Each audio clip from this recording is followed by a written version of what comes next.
در شهر شمال و غربی پیشور پاکستان دو گروه دانشجویان در مسئله تجلیل روز ولنتین جنجال نمودند. پلیس میگوید در نتیجه بحث طرفها به سوی همدیگر آتش گشودند. اتحادیه دانشجویان محافظه‌کار پیرو حزب جماعت اسلامی تقاضا کرده است که روز 14 فوریه در تمام دانشگاه‌های پاکستان همچون روز فروتنی تجلیل شود. در ولایت شمالی نارین قرقیزستان تخمیناً 100 نفر با تقاضای آب بیشتر برای آبیاری زمین‌های کشت گردهمایی برپا نمودند.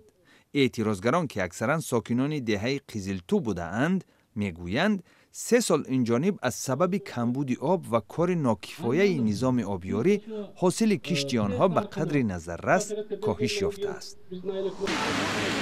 در بوسنیا و هرزگوین گردهمایی با طلب استعفای حکومت اتحادیه مسلمانان و خروات‌ها ادامه دارد. در شهر سرایوو بیش از 1 هفته است که گردآمدگان با اشاره به فساد، ناعهده‌برایی و وضع بد اقتصادی استعفای حکومت را در میان گذاشتند.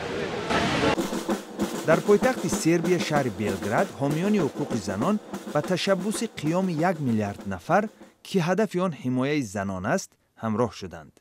تطبیق این تشبث در سال 2012 آغاز یافته است. نام تشبث قیام 1 میلیارد نفر از آمار سازمان ملل متحد منشأ میگیرد که میگوید هر زن سیوم روی عالم یعنی 1 میلیارد زن در طول حیاتشان با تجاوز به ناموس، لط و کوب و دیگر شکل‌های معامله بی‌رحمانه مواجه می‌شوند.